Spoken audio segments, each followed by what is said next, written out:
আসসালামু আলাইকুম শিক্ষার্থী বন্ধুরা, ফতুল্লাহ পালুর উচ্চ বিদ্যালয়ের অনলাইন ক্লাসে সকলকে স্বাগতম। আজ আমরা নবম দশম শ্রেণীর উচ্চতর গণিতের সপ্তম অধ্যায়ের 14 নং প্রশ্নের সমস্যার সমাধান করতে যাচ্ছি।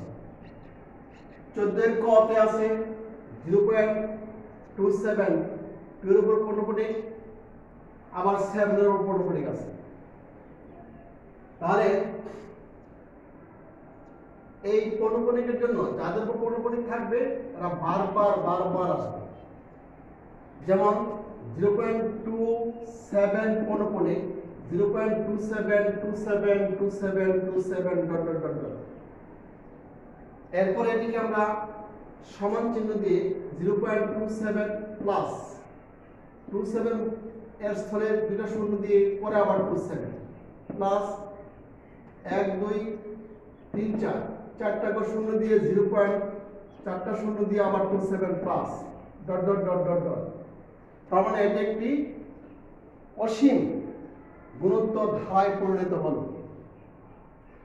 এই অসীম গুণোত্তর ধারাটির প্রথম পদ a সমান 0.27 সাধারণ অনুপাত r সমান দ্বিতীয় পদ ভাগ প্রথম পদ। দ্বিতীয় পদকে প্রথম পদ দিয়ে ভাগ করলে আমরা সাধারণ অনুপাত r পেয়ে যাই। তাহলে দ্বিতীয় পদ আছে 0.0027 ভাগ ভাগ প্রথম পদ 0.27 দ্বিতীয় পদ ভাগ প্রথম পদ।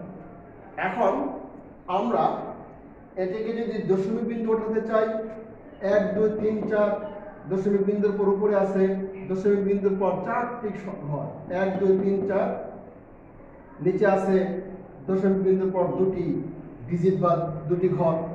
তাহলে সর্বোচ্চ সংখ্যা হচ্ছে দশমিক বিন্দুর পর 4টি। তাহলে 1 দিয়ে 4টা শূন্য দিয়ে লব এবং হরকে গুণ করব। লব এবং হরকে আমরা গুণ করলাম একই সংখ্যা দিয়ে, একের পরে 4টি শূন্য কেন, সর্বোচ্চ লবে আছে দশমিক বিন্দুর পর 4 ডিজিট আর হরে আছে দশমিক বিন্দুর পর 2 ডিজিট। তাই আমরা সর্বোচ্চটা দিয়ে গুণ করব। 1 দিয়ে 1 এর পরে 4টি শূন্য দিয়ে লব এবং হরকে গুণ করব। গুণ করার পর গুণের কাজটা যদি আমরা এরকম বসিয়ে দেই 270000, আবার নিচে 270000, উপরে দশমিক বিন্দুর ডান দিকে 1 2 3 4, দশমিক বিন্দু ডান দিকে 1 2 3 4 লবে, আবার হরে দশমিক বিন্দুর পর 2 করে 1 2, পরে দশমিক বিন্দুর পর যেহেতু শূন্যগুলো আমরা ভিন্ন করতে পারি তার উপরে থাকবে 27, নিচে থাকবে 2700।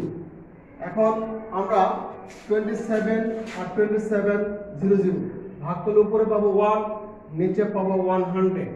এটা আমাদের সাধারণ অনুপাত।